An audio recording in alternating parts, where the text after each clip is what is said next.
देश विदेश की सच्ची खबर सच के साथ। आप देख रहे हैं नेशनल इंडिया न्यूज।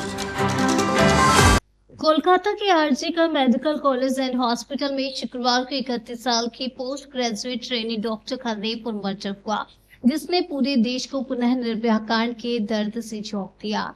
जहां एक तरफ डॉक्टर कोरोना में देश भर में अपनी जान गंवा बैठे बिना अपने परिवार की चिंता किए लोगों के लिए वॉरियर के रूप में लड़े, वहीं दूसरी तरफ बंगाल की दीदी के रूप में स्वघोषित कर चुकी ममता बनर्जी की बंगाल में एक महिला डॉक्टर की हड्डियों को तोड़ बलात्कार किया, उसके बाद हत्या कर आराम से जाकर पुलिस चौकी के अंदर सोया, जो स्पष्ट रूप से बताता है कि वे बंगाल का नहीं बलात्कारियों की है दीदी।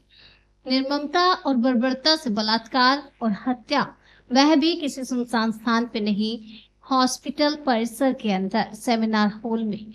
ये बताता है कि बंगाल में स्थिति सामान्य नहीं है। हॉस्पिटल के जिस सेमिनार हॉल में इसे घन्य अपराध को अंजाम दिया गया, उसे सील किया जाना चाहिए था। सेमिनार हॉल को सील क्यों नहीं किया गया, ये बड़ा सवाल है। घटना जितनी विभत्स थी, उसके हिसाब से एक महिला मुख्यमंत्री से उम्मीद होती है कि वे ऐसे संवेदनशील मामलों पर ज्यादा संवेदनशीलता दिखाएगी, पर ऐसा नहीं हुआ। जबकि टीएमसी के बड़े नेताओं में से एक काकोली घोष और उनके पति, जो आरजीकर मेडिकल कॉलेज के एलुमनाई हैं, पर अब तक इस घटना पर कुछ भी बोलने से बच रहे हैं। महिला डॉक्टर के रेप और हत्या में एक से ज्यादा व्यक्तियों ने अंजाम दिया है। इस बात की पुष्टि अखिल भारतीय सरकारी डॉक्टर संघ के अतिरिक्त महासचिव डॉक्टर स्वर्ण गोस्वामी ने पोस्टमार्टम रिपोर्ट के आधार पर की है कि महिला डॉक्टर की प्राइवेट पार्ट से 151 ग्राम लिक्विड मिला है। इतनी ज्यादा मात्रा किसी एक शख्स की नहीं हो सकती।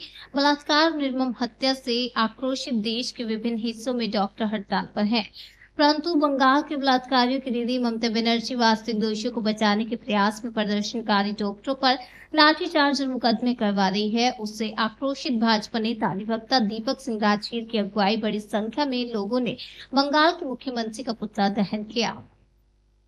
दीपक सिंह राजगीर, भाजपा नेता, अधिवक्ता वाराणसी। किस प्रकार का पुतला दहन किया और कहाँ पर किया?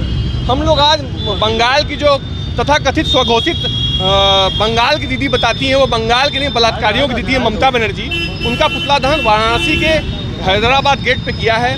जिस तरीके से बीते दिनों बंगाल में एक अस्पताल परिसर के अंदर एक महिला डॉक्टर के साथ में वहीं के सेमिनार हॉल में बर्बरता से, निर्ममता से बलात्कार और हत्या हुई, उसके विरोध में आज हमने ममता बनर्जी का पुतला दहन किया है।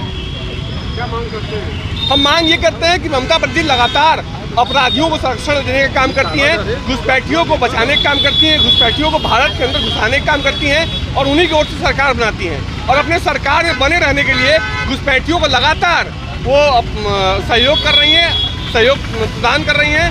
उसी का दिन है कि बंगाल में जिस तरीके से डॉक्टर, जो हमने बीते दिनों देखा है, बीते वर्षों देखा है, कोरोना में डॉक्टर अपने परिवार के जीवन को न ध्यान दे करके सिर्फ अपने प्रोफेशन के प्रति, अपने कर्म के प्रति उन्होंने पूरे देश में, प्राइवेट हो चाहे सरकारी हो, हर अस्पताल में गरीबों की सेवा की है कोरोना के समय में।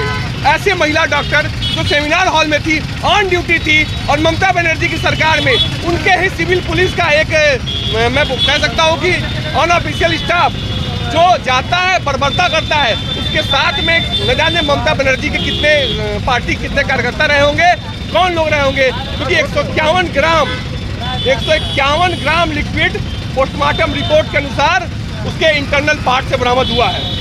और बहुत से वैज्ञानिकों ने बताया है कि किसी एक व्यक्ति की हरकत नहीं है। हम और आप इसी समाज में रहते हैं।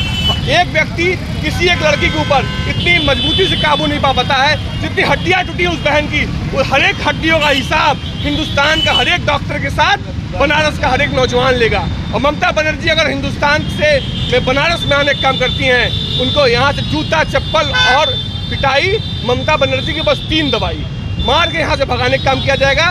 उनको इस्तीफा देना चाहिए। हम इस्तीफे की मांग करते हैं और प्रदेश के नहीं, पूरे देश के जितने डॉक्टर हड़ताल पे हैं, हम उनका समर्थन करते हैं और ये मांग करते हैं कि ममता बनर्जी की सरकार को तत्काल राष्ट्रपति के वहाँ पे इमरजेंसी लगा करके राज्यपाल शासन लगाया जाए और उनका इस्तीफा लिया जाए। कितने की संख्या में लोग यहाँ दहन किए? यहाँ पर हमारे 50 की संख्या में लोगों ने दहन किया है और हम पुनः मांग करते हैं कि अभी 50 है, 50,000 होंगे, 50 लाख भी हो सकते हैं, क्योंकि जिस तरीके से अस्पताल परिसर में जाकर के ममता बनर्जी के पोषित गुंडों के द्वारा अस्पताल परिसर में जाकर के वहाँ पे तोड़फोड़ किया गया। ममता बनर्जी के बाप का अस्पताल नहीं है, वो हिंदुस्तान के कर्मी, हिंदुस्तान के किसान, हिंदुस्तान के नौजवान के टैक्स से बना हुआ अस्पताल है। उसमें जो उपकरण है वो टैक्स से दिया हुआ उपकरण है। हाँ, डॉक्टरों के प्रोटेस्ट को हाईजेक जिस तरीके से किया गया है, हम उसकी कड़ी निंदा करते हैं। और ममता बनर्जी बार बार यही करते हैं कि ममता बनर्जी तुम्हारी 3 दवाई, जूता चप्पल और पिटाई।